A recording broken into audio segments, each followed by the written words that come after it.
Proverbe chapitre 23, verset 23. Il est dit, acquiert la vérité et ne la vends pas.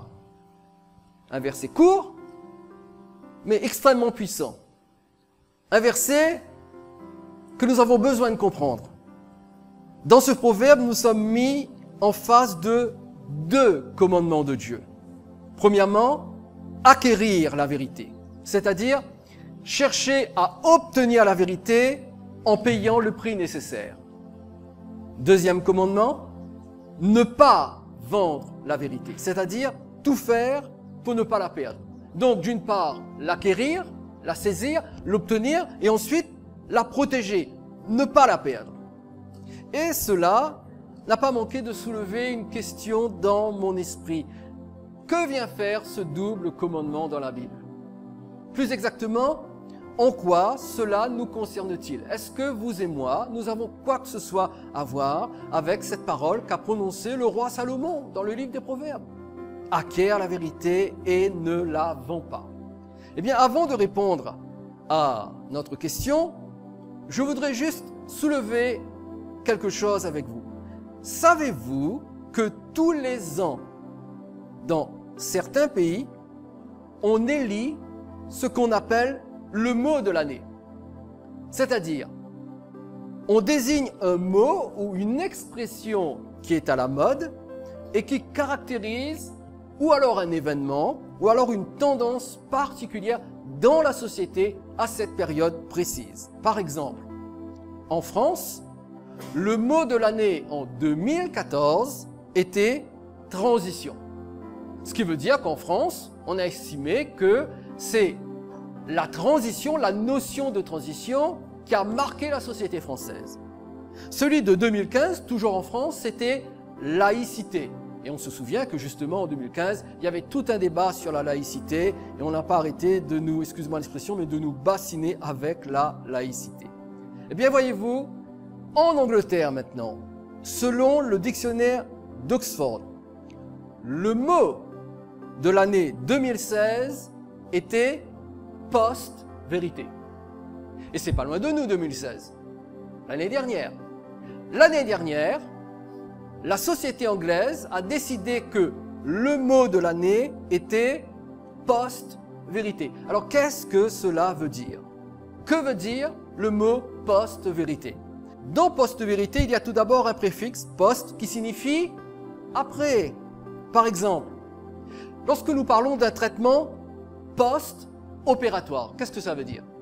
Eh bien, tout simplement, voilà, qu'un patient reçoit un traitement après une opération chirurgicale. Dans un courrier, on peut trouver également ce qu'on appelle un post-scriptum, avec ces deux petites lettres, PS, qui ne veut pas dire Parti Socialiste, d'accord, mais post-scriptum. Qu'est-ce que c'est qu'un post-scriptum? Eh bien, c'est une indication, c'est une phrase ou un paragraphe supplémentaire que l'on ajoute après la signature du courrier que l'on vient d'écrire. Alors, vous comprenez que l'expression, le mot post-vérité désigne littéralement ce qui vient après la vérité. Mais dans un sens plus technique, et cela apparaît à l'écran, la post-vérité désigne ce qui est plus important que la vérité, au point où la vérité elle-même ne compte plus réellement. Et je trouve ça quand même assez bizarre. Qu'est-ce qui peut être plus important que la vérité, au point où la vérité elle-même ne compte plus réellement? Alors il faut savoir également que le mot post-vérité est surtout utilisé en politique, pour montrer que les politiciens aujourd'hui peuvent ouvertement avoir recours au mensonge et à la désinformation, mais garder malgré tout leur pouvoir de séduction. Et je crois que ce qui se passe en ce moment nous le confirme. C'est-à-dire qu'un politicien, il peut dire n'importe quoi, il peut mentir ouvertement, il peut s'opposer à la loi, mais parce que c'est un politicien et qu'il sait s'adresser, qu'il sait communiquer, qu'il sait nous faire avaler des couleuvres, eh bien ce n'est pas tellement grave, donc on accepte ce qu'il dit et on continue à le suivre. Donc c'est un mot qui est utilisé dans le domaine politique. D'ailleurs, regardez bien ce qui apparaît à l'écran. Le journal américain, que vous et moi nous ne lisons pas ici, le New York Times, a déclaré ce qui est nouveau, ce n'est pas que la vérité soit falsifiée ou contestée, mais qu'elle soit devenue secondaire. Donc, dans le vrai sens du terme, le mot post-vérité, c'est encore une fois à l'écran, eh bien c'est la vérité qui est devenue secondaire. La vérité n'est pas importante. Les faits objectifs ne comptent plus. Ce qui compte, ce sont les émotions et les opinions personnelles. Alors bien sûr, cette notion de post-vérité intéresse plus particulièrement le monde politique, la société d'une manière générale, mais cela intéresse également l'Église. En d'autres mots, si une vérité est trop dure à supporter, il est préférable d'accepter un mensonge du moment que cela nous fait mieux nous sentir. Si je me sens mieux par un mensonge, eh bien je rejette la vérité, je préfère me tourner vers le mensonge parce que grâce à ce mensonge, je me sens mieux. Est-ce que vous voyez le danger qu'il y a dans une telle attitude? Se tourner vers un mensonge, fuir la vérité, parce que quand il y a la vérité, ça me met mal à l'aise. Mais le mensonge, je me sens bien. Ça va, je suis tranquille, je suis pépère. Alors je préfère le mensonge qu'à la vérité. C'est ce qu'on appelle la post-vérité. Et dans l'Église, également, nous sommes dans l'ère de la post-vérité. Et le verset que nous avons lu tout à l'heure, « Acquiert la vérité et ne la vend pas ». Eh bien, notre verset est là pour nous rappeler que Dieu, notre Dieu, sachant que la post-vérité, en fait, gouvernerait le monde, eh bien, il nous a lancé un appel vibrant à, d'une part, acquérir la vérité et d'autre part, ne pas abandonner cette vérité et la protéger. Et c'est de cela dont je voudrais vous parler ce soir. Alors, je reviens à ma question. En quoi ce verset nous concerne-t-il? Acquérir la vérité et ne la vend pas. Je souhaite apporter ce soir quelques réponses qui vont nous indiquer combien la vérité est importante, tout d'abord aux yeux de Dieu, et ensuite pour vous et pour moi en tant que chrétiens. C'est clair. Si en tant que chrétiens, la vérité pour nous n'est pas importante, alors nous ne marchons pas dans la vérité, mais nous marchons dans la post-vérité. Or, Dieu veut que nous marchions dans la vérité et non pas dans la post-vérité. Laissez-moi vous donner 3 réponses. En quoi cela nous concerne, cette notion et ce verset que nous avons lu. Premièrement, Dieu et la vérité sont indissociables.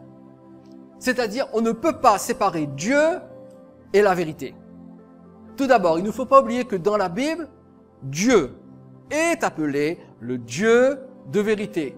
Cela veut dire que la vérité fait partie de la nature de Dieu. De même que la Bible dit que Dieu est amour, donc l'amour fait partie de sa nature, eh bien la Bible dit également que Dieu est le Dieu de vérité, cela fait partie de sa nature, cela fait partie de son essence. Dieu est la vérité. Dieu ne possède pas la vérité. Dieu ne possède pas l'amour. Dieu ne possède pas la sainteté. Dieu est amour, Dieu est saint, Dieu est vérité. Et regardez ces 2 versets. Tout d'abord, le psaume 31, le verset 6. Psaume 31, verset 6 dit « Je remets mon esprit entre tes mains. Tu me délivreras, Éternel, Dieu de vérité. » Et Isaïe chapitre 55, verset 16 « Celui qui voudra être béni dans le pays, voudra l'être par le Dieu de vérité. Et celui qui jurera dans le pays, jurera par le Dieu de vérité. » Donc, dans l'Ancien Testament, Dieu se révèle comme étant le Dieu de vérité. Si Dieu se révèle comme étant le Dieu de vérité dans l'Ancien Testament, vous comprenez que même dans le Nouveau Testament, Dieu demeure le Dieu de vérité. Ensuite, lorsque Dieu s'est fait chair, et en qui Dieu s'est-il fait chair? En qui Dieu s'est-il incarné? Vous le savez. En Jésus. Eh bien, lorsque Dieu s'est fait chair, lorsque Dieu s'est rendu visible par son Fils Jésus, qu'est-ce que Jésus a dit dans Jean chapitre 14, verset 6? Il a dit, je suis quoi? La vérité. C'est vrai, il a dit aussi, je suis le chemin, la vie, mais ce qui nous intéresse ce soir, c'est uniquement cette portion. Je suis la vérité, comme Dieu son Père. Le Dieu de vérité. Jésus dit, je suis la vérité. Et parce que Jésus est la parfaite expression du Dieu de vérité, Jésus est l'incarnation absolue de la vérité. Quand nous regardons à Jésus, qu'est-ce que nous voyons? Nous voyons la vérité faite chair. Lorsque Jésus a introduit le Saint-Esprit aux apôtres, qu'est-ce qu'il leur a dit? Dans Jean, chapitre 16, verset 13, il est dit, et c'est Jésus qui parle, il s'adresse aux apôtres et il leur dit, quand le Consolateur sera venu, et comment l'appelle-t-il? L'Esprit de vérité, il vous conduira dans toute la vérité. Ce qui indique que la troisième personne de la Trinité, que nous appelons le Saint-Esprit, eh bien le Saint-Esprit est aussi la révélation de la vérité. Et le ministère du Saint-Esprit est étroitement lié à la vérité parce que son ministère consiste à nous conduire dans la vérité. Si nous sommes remplis du Saint-Esprit, si nous savons développer, entretenir une communion intime avec le Saint-Esprit va toujours nous conduire dans la vérité. Et cela va produire chez nous des conflits intérieurs. Parce que voyez-vous, notre chair, notre ego, notre nature humaine n'aime pas la vérité. Notre nature humaine n'aime pas la vérité. Elle se rebelle contre la vérité. Mais le Saint-Esprit, lorsqu'il est en nous et qu'il exerce son ministère, que fait-il? Il nous conduit dans la vérité. Cependant, même si Dieu le Père est vérité, même si Dieu le Fils est vérité, même si Dieu le Saint-Esprit est vérité, eh bien Jésus a clairement affirmé qu'en face de la vérité, dont lui-même il était l'incarnation, on vient de le lire, eh bien en face de cette vérité se trouve le mensonge. Et il est important, écoutez bien cela et notez-le, il est important de noter que dans le domaine spirituel, il n'y a que deux réalités. La vérité et le mensonge. Il n'y a rien entre. C'est soit la vérité, soit le mensonge. Et regardez ce qui est écrit dans Jean chapitre 8, verset 44. Il n'y a pas un peu de vérité. Un peu de vérité, c'est un mensonge. Vous comprenez? Un peu de mensonge, c'est un mensonge. Donc il n'y a que le mensonge et la vérité. Et Jésus dit dans Jean chapitre 8, verset 44, « Vous avez pour père le diable, et vous voulez accomplir les désirs de votre père. Il a été meurtrier dès le commencement, et il ne se tient pas dans la vérité parce qu'il n'y a pas de vérité en lui. Lorsqu'il profère le mensonge, il parle de son propre fond, car il est menteur et le père du mensonge. » C'est simple, c'est radical. Il n'y a pas à tourner autour du pot. C'est clair. Ou nous sommes dans le camp du Dieu de la vérité, ou nous sommes dans le camp du père du mensonge. Et le père du mensonge n'est autre que le diable lui-même.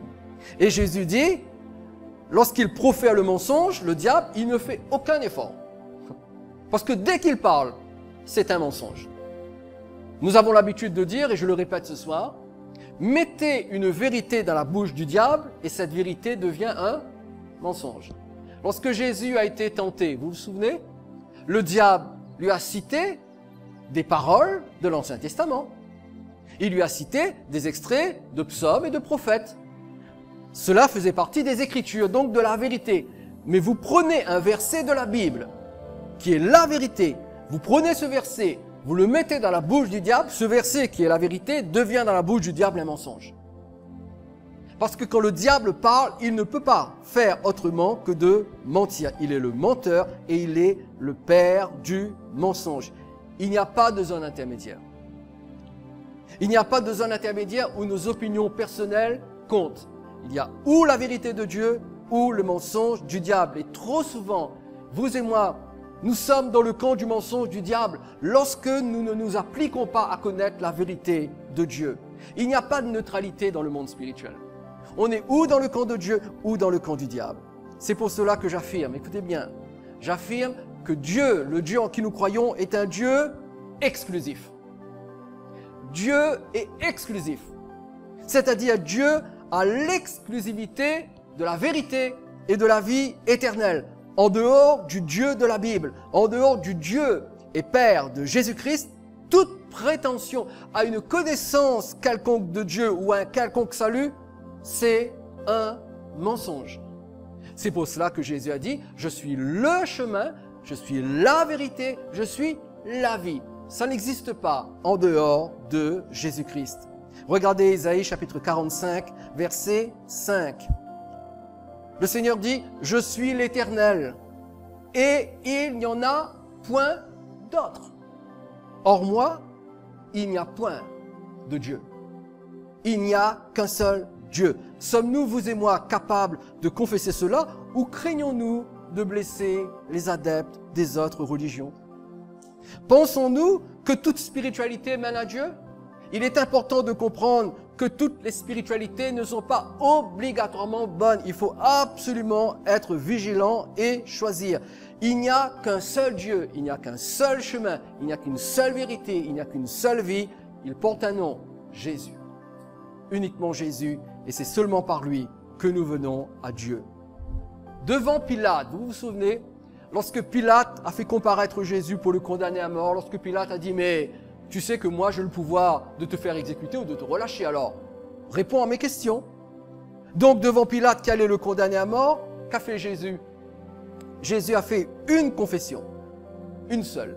Une confession qui ne laisse planer aucun doute sur le but de son incarnation, c'est-à-dire sur le but de sa venue dans un corps de chair sur cette terre. Lisons ensemble Jean chapitre 18, versets 37 et 38.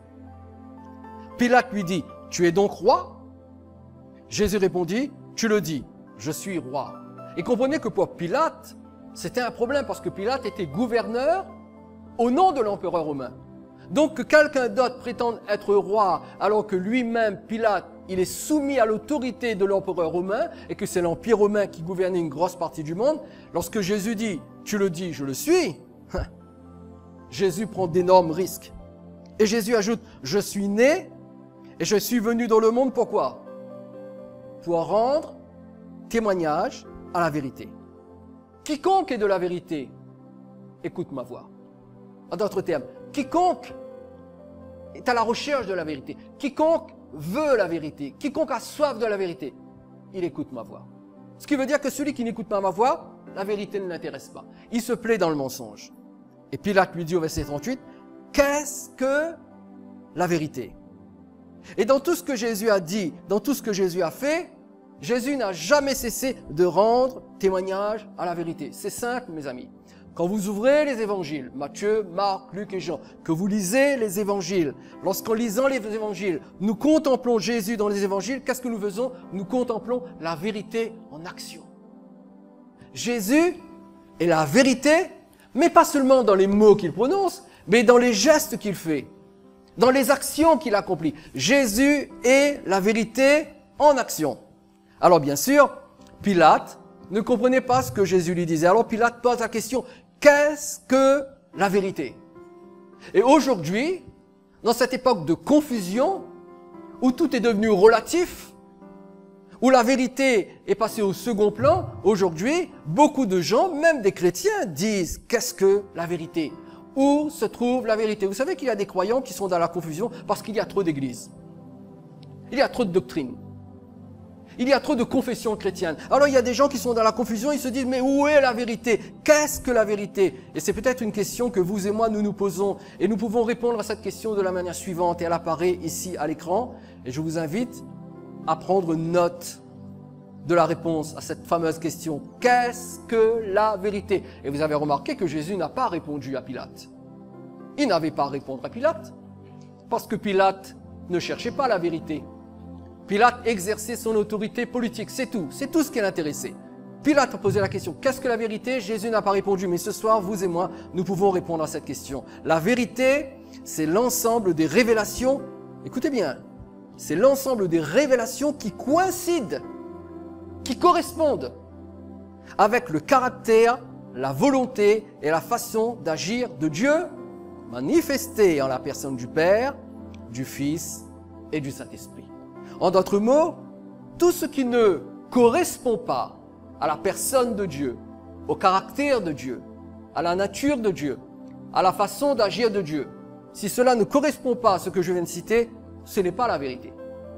La seule vérité, celle qui sauve, celle qui libère, c'est la vérité qui nous est donnée par des révélations qui coïncident avec le caractère, la volonté et la façon d'agir de Dieu.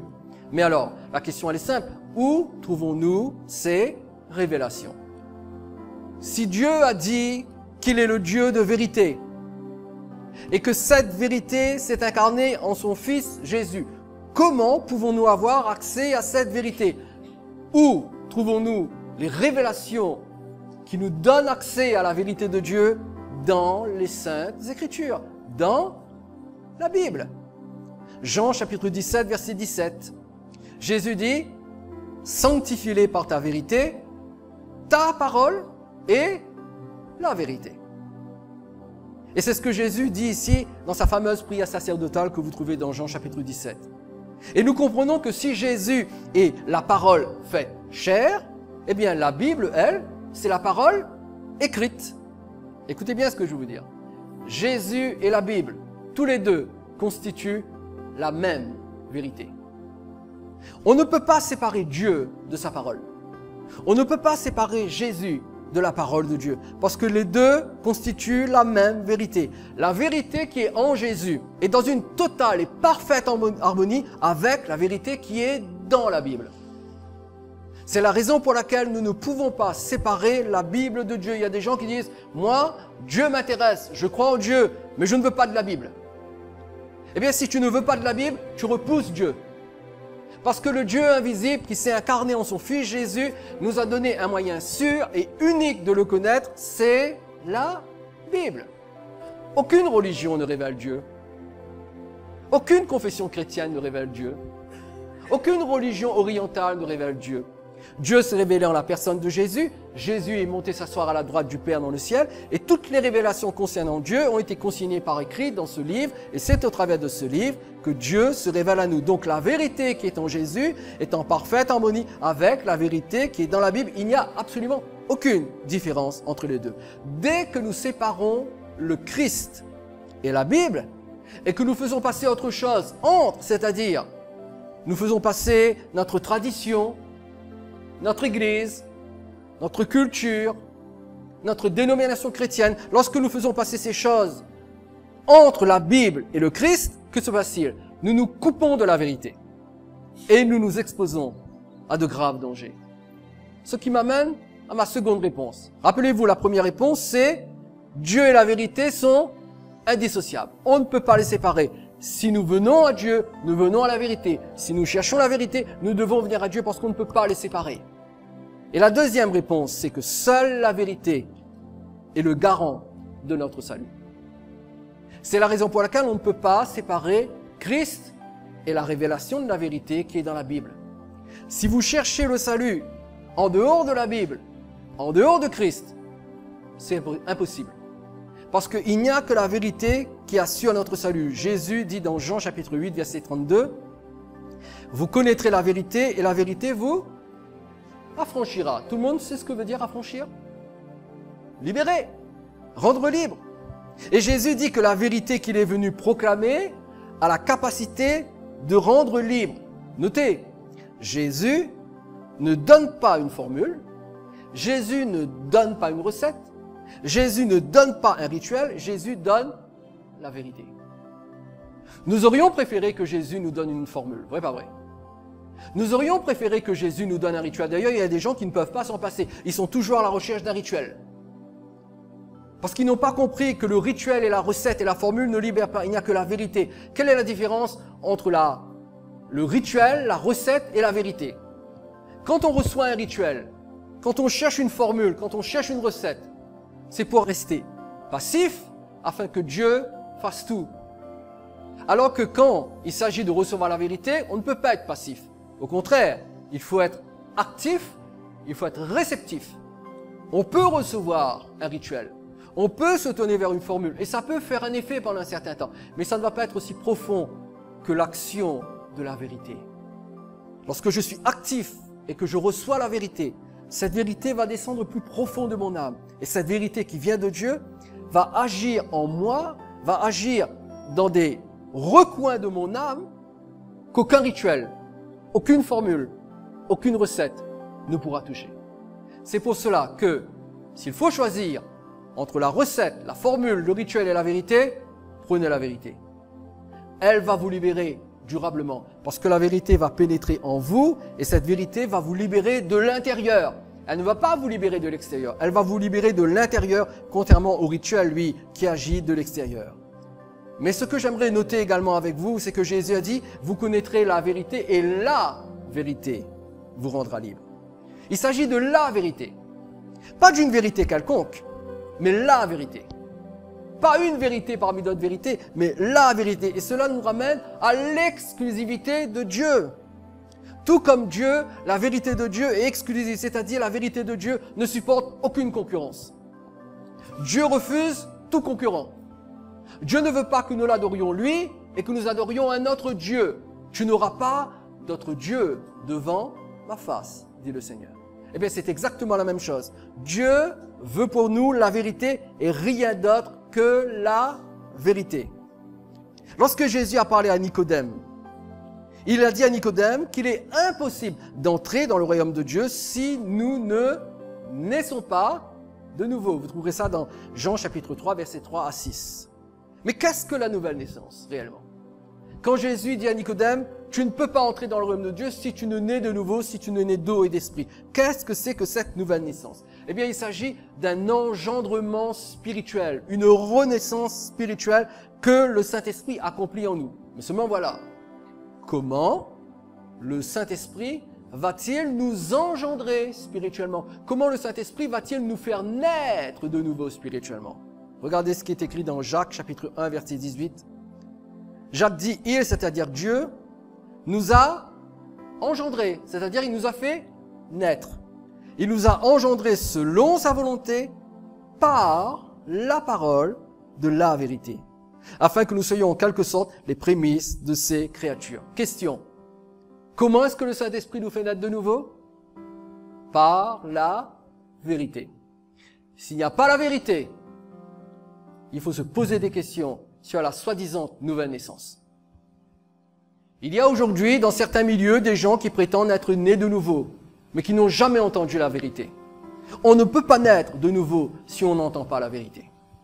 La nouvelle naissance ne peut pas avoir lieu si le Saint-Esprit ne produit pas d'abord la vérité dans le cœur. On peut vivre une expérience. On peut vivre une expérience d'ordre mystique, mais ça ne va pas durer. Parce que pour que la nouvelle naissance soit profonde et durable, il faut qu'il y ait la vérité. C'est la vérité qui nous fait naître de nouveau. C'est la vérité qui nous sauve. Regardez ce que Paul dit dans 2 Thessaloniciens 2,13. Dieu vous a choisi dès le commencement pour le salut. Par quoi? La sanctification de l'esprit et par la foi en la vérité. Et l'apôtre Paul dit que nous sommes sauvés lorsque nous plaçons notre confiance dans la vérité. Je vais vous dire quelque chose de très choquant. Il y a beaucoup de gens qui disent qu'ils sont sauvés, mais ils ne le sont pas. Et je l'affirme. Et je dis même que ça va aller en s'aggravant. Énormément de gens prétendent être sauvés parce qu'ils sont dans un milieu où ils font une expérience émotionnelle. Mais une expérience émotionnelle n'est pas le garant du salut. Le seul garant du salut, c'est la vérité de la parole de Dieu. La vérité est tellement importante pour notre salut que le même apôtre Paul affirme que ceux qui sont perdus, ils le sont parce qu'ils n'ont pas aimé la vérité. Regardez toujours 2 Thessaloniciens chapitre 2, le verset 10 dit « Avec toutes les séductions de l'iniquité pour ceux qui périssent parce qu'ils n'ont pas reçu l'amour de la vérité pour être sauvés. » Écoutez bien, c'est clair là. Quelqu'un qui n'aime pas la vérité, il ne peut pas être sauvé. Il n'y a que l'amour de la vérité qui nous met en contact avec la puissance salvatrice de Dieu. Pourquoi est-ce que les gens sont perdus? Parce qu'ils n'aiment pas la vérité. Pourquoi est-ce que vous et moi, nous sommes sauvés ou nous pouvons être sauvés? Parce que nous avons l'occasion d'entendre la vérité et nous avons l'occasion de croire dans la vérité. Éphésiens chapitre 1 verset 13 nous dit « En lui, c'est-à-dire en Jésus, vous aussi, après avoir entendu la parole de la vérité, l'évangile de votre salut. » Notez bien, l'évangile que nous avons entendu, c'est la parole de la vérité. Eh bien, en lui, vous avez cru et vous avez été scellés du Saint-Esprit qui avait été promis. L'apôtre Paul dit que nous sommes scellés du Saint-Esprit. Ça veut dire quoi être scellés du Saint-Esprit? Eh bien, cela veut dire que nous sommes mis en sécurité en Christ. Nous sommes identifiés comme appartenant à Christ. Nous sommes approuvés par Dieu. Voilà ce que veut dire le mot scellé en grec. Eh bien, nous sommes scellés par le Saint-Esprit parce que nous croyons dans la vérité qui est contenue dans l'évangile du salut. En d'autres mots, il n'y a qu'une seule garantie de notre salut, la vérité. Alors, quelle conclusion pouvons-nous tirer de ces différents versets que nous avons lus? Eh bien, tout simplement, qu'il n'y a aucun salut, ni aucune garantie du salut en dehors de la vérité de Dieu telle qu'elle est révélée dans les évangiles. C'est pour cela, mes chers amis, que personnellement, je prends un tel soin à étudier la parole de Dieu et à vous l'enseigner avec un maximum de précision. Vous savez quelle est la grande faiblesse de l'Église aujourd'hui et des chrétiens? C'est de ne pas connaître avec précision la parole de Dieu. Alors, on prend des textes, on prend des versets, on les enlève de son contexte et on fait dire à ces versets n'importe quoi. Mais il faut rester précis. Il faut que le texte que nous lisons reste là, dans son contexte où il est écrit, sinon on l'interprète mal. Et je n'arrête pas d'avoir des discussions et des sessions de questions-réponses avec des gens parce que on leur a donné, on leur a cité tel verset, mais qui était en dehors du contexte. Et vous savez, un verset que l'on enlève de son contexte devient un mensonge. Ce n'est plus une vérité. Il faut absolument que nous soyons des étudiants sérieux et précis de la parole de Dieu. 2 Timothée, chapitre 4, verset 2 dit, Paul dit à Timothée, prêche la parole. Insiste en toute occasion, favorable ou non. Reprend, censure, exhorte avec toute douceur en instruisant. Car il viendra un temps où les hommes ne supporteront pas la saine doctrine. Mais ayant la démangeaison d'entendre des choses agréables, ils se donneront une foule de docteurs selon leur propre désir. Et regardez bien le verset 4. Détourneront l'oreille de la quoi? De la vérité. Et se tourneront vers les fables. Écoutez bien, c'est clair, je vais résumer ce verset.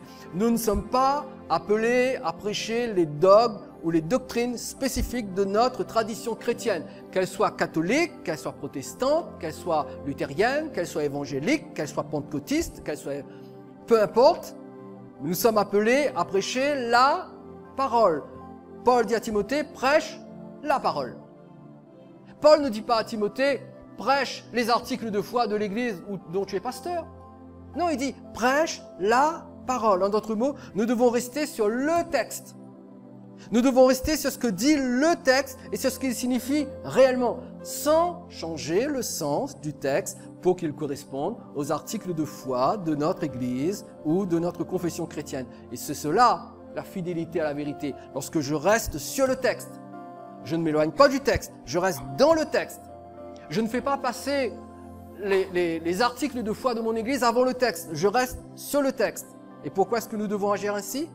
Eh bien parce que plus que jamais, comme le dit ici l'apôtre Paul, nous sommes dans un temps où les hommes détourneront l'oreille de la vérité et ne supporteront pas la saine doctrine. Écoutez bien ce que je veux vous dire. Les statistiques prouvent qu'aujourd'hui, dans l'Église, d'une manière générale, on ne prêche plus la doctrine.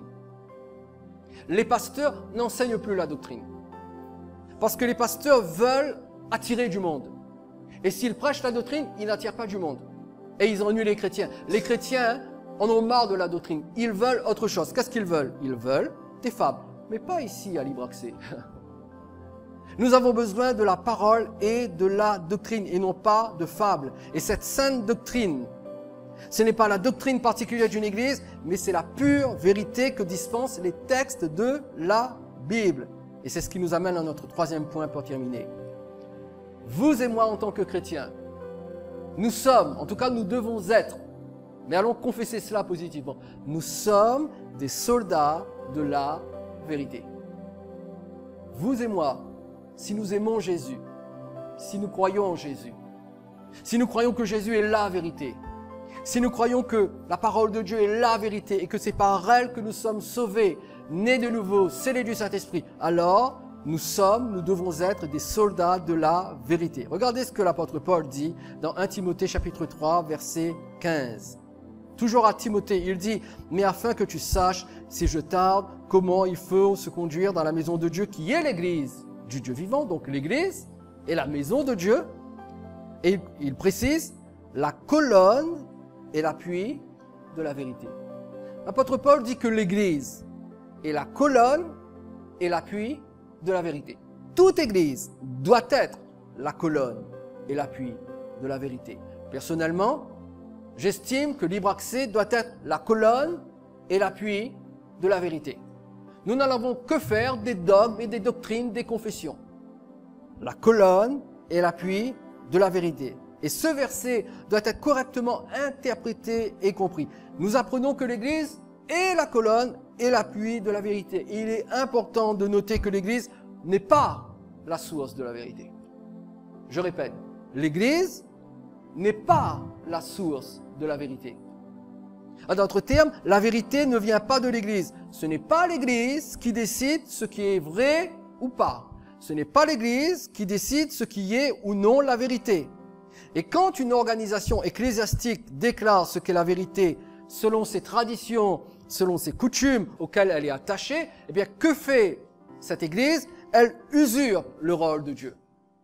Lorsque des responsables d'Église décident de ce que c'est que la vérité, ils usurpent le rôle de Dieu. Parce que, voyez-vous, ils prennent une place, ils occupent une fonction qui ne leur appartient pas.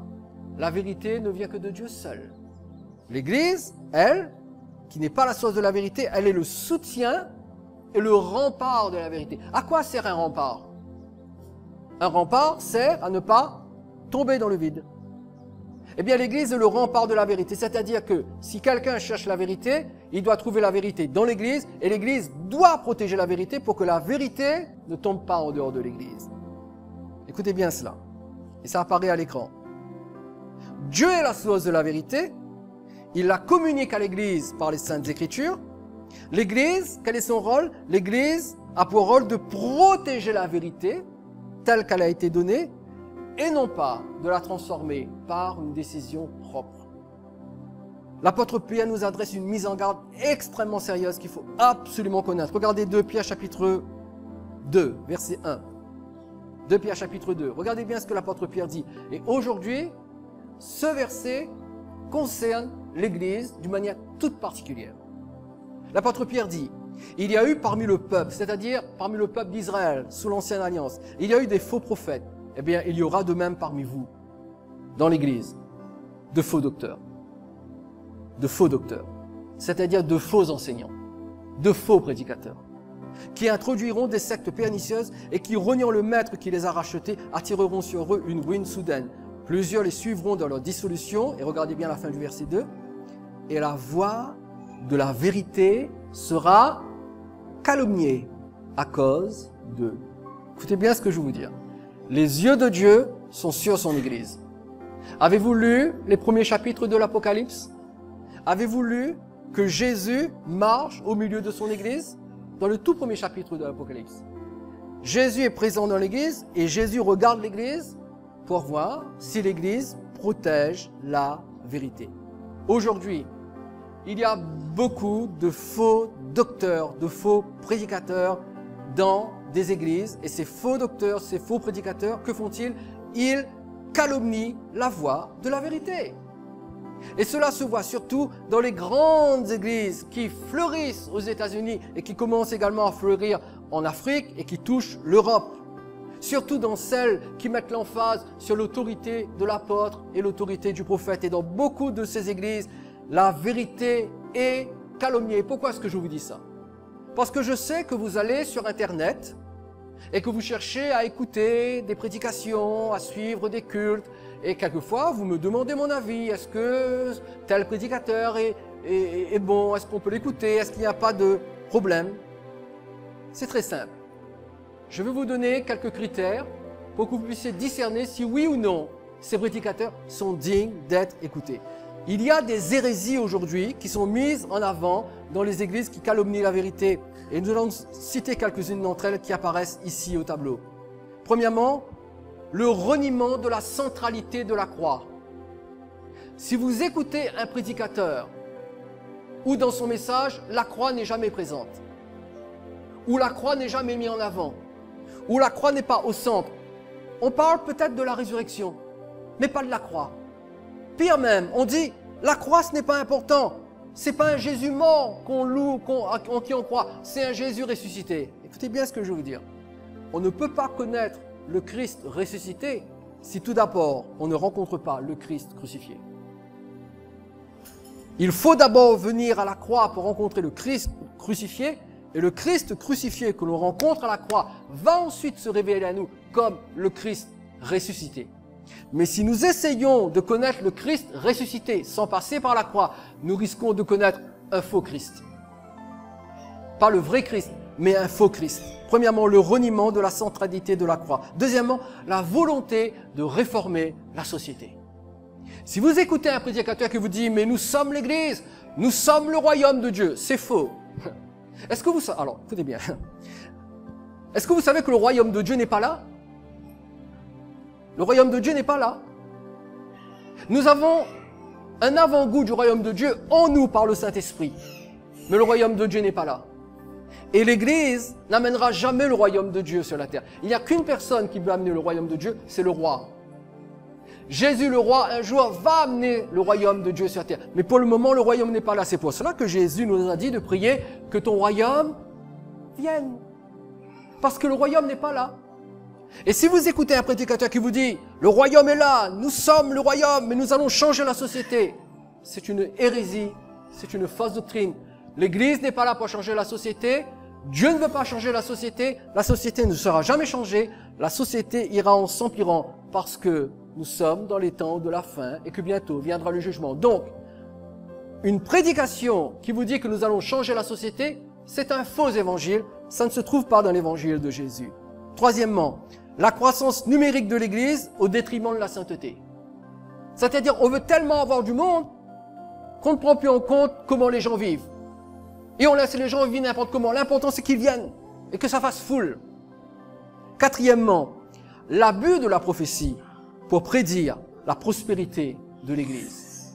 Et je n'arrête pas d'entendre sur Internet des soi-disant prophètes qui prophétisent que l'Église va être glorieuse, réveillée, qu'elle va être mise en avant et qu'elle va être bénie, qu'elle va prospérer et qu'il y aura plein de richesses dans l'Église.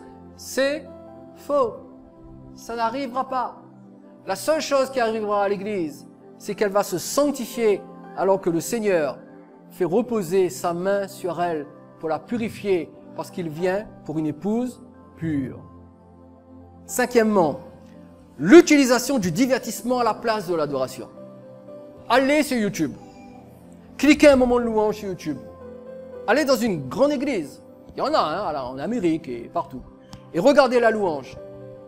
La louange, c'est un show. C'est un concert pop. Exactement les mêmes techniques, la même façon de chanter. C'est du divertissement. Avec des estrades, des spots lumineux, des lumières clignotantes, avec le jeu de scène que l'on retrouve dans les concerts mondains. Pourquoi? Parce qu'aujourd'hui, le divertissement est venu dans l'église. Vous voulez écouter un prédicateur et vous allez dans une église, vous voyez du divertissement à la place de l'adoration, vous êtes en face d'une église qui calomnie la vérité. Et enfin, dernièrement, l'abandon de la doctrine en faveur du développement personnel. Alors ça pullule sur le net. Vous écoutez un prédicateur et dans son message, vous avez l'impression d'entendre un gourou du développement personnel comme Tony Robbins ou je ne sais pas qui. Eh bien là, vous êtes devant un homme qui calomnie la vérité. Le prédicateur n'est pas appelé à faire du développement personnel. Le prédicateur est appelé à prêcher et à enseigner l'évangile. L'évangile de la croix, l'évangile de la repentance, l'évangile du salut et l'évangile de la sainteté. Et quand vous êtes en présence d'un prédicateur de développement personnel, vous êtes en présence d'un homme qui calomnie la vérité, qui a beaucoup de charisme, qui plaît, qui attire, qui a plusieurs milliers de personnes devant lui. Mais il calomnie la voix de la vérité. Alors ce ne sont pas les seules hérésies, il y en a d'autres, mais celles-là sont les plus visibles. Et déjà avec cela, vous avez un critère pour ne pas vous éloigner de la vérité. Parce que ça, ce que je viens de citer, c'est exactement le contraire de la vérité. Au lieu de chercher le succès à tout prix, l'Église est appelée à agir comme des soldats de la vérité. Vous et moi, nous sommes les soldats de la vérité. Regardez Jude, verset 3, et nous allons terminer. Jude, verset 3, Il est dit, bien-aimés, comme je désirais vivement vous écrire au sujet de notre salut commun, je me suis senti obligé de le faire afin de vous exhorter à quoi? Combattre. Combattre pourquoi? Pour prospérer? Pour avoir plus d'argent? Pour avoir une plus grande voiture? Une plus grande maison? Plus de gens dans l'église? Non, à combattre pour la foi qui a été transmise aux saints une fois pour toutes. Peu d'églises se mobilisent afin de combattre pour la foi. Il est plus facile pour de nombreux pasteurs qui sont tentés par le succès, selon les normes du monde bien sûr, de combattre pour le compromis de la foi, mais certainement pas pour la foi. Et que font-ils? Ils prêchent des choses agréables pour attirer du monde, pour qu'il y ait foule et qu'il y ait du succès. 2 Timothée chapitre 4 verset 3, il est dit, et nous l'avons lu tout à l'heure mais on va le relire, car il viendra un temps où les hommes ne supporteront pas la saine doctrine, mais ayant la démangeaison d'entendre des choses comment? Agréables. Ils se donneront une foule de docteurs selon leurs propres désirs. Mais trop de croyants sont impressionnés par des prédicateurs qui affichent leur richesse matérielle, croyant que c'est une preuve de bénédiction divine, alors qu'en réalité, c'est le fruit d'une absence de vérité et d'un abus d'autorité. Faites attention et méfiez-vous des pasteurs qui affichent leur richesse. Et enfin, l'apôtre Paul nous met en garde. Dans 1 Timothée chapitre 6 verset 5, il nous met en garde contre les vaines discussions d'hommes corrompus d'entendement, privés de la vérité et croyant que la piété est une source de gain. Beaucoup, de plus en plus, de prédicateurs et d'églises sont privés de vérité. Il ne faut pas que cela nous arrive. Nous devons nous mobiliser et nous devons prendre position pour la vérité. Nous ne devons pas être endormis. Nous ne devons pas nous laisser séduire par les sirènes du mensonge en prêtant l'oreille à un évangile dilué. L'évangile dilué vous promet la prospérité, la richesse, le succès. Ça, c'est un évangile dilué. Le vrai évangile de Jésus vous dit que vous serez persécutés si vous vous attachez à Jésus. Le vrai évangile de Jésus vous dit vous devez sanctifier votre vie et devenir un vase pur si vous appartenez à Jésus. Ça, c'est le vrai évangile. Mais l'évangile dilué vous fait des promesses pour vous faire croire que waouh, vous allez être quelqu'un d'extraordinaire. Donc, nous devons prendre position pour la vérité. 3 Jean 1, 4, Dieu dit, je n'ai pas de plus grande joie que d'apprendre que mes enfants marchent dans la vérité. Vous croyez que la plus grande joie de Dieu, c'est que vous réussissiez? Non! Dieu peut vous faire réussir en un claquement de doigts. Ce que Dieu veut, c'est que nous marchions dans la vérité. Alors, que devons-nous faire? La réponse, nous la connaissons. Proverbe 23, 23. Acquiert la vérité et ne la vends pas. Soyons passionnés pour la vérité. Notre seule sécurité aujourd'hui, en 2017, notre seule sécurité, c'est la vérité. Prenons position pour la vérité.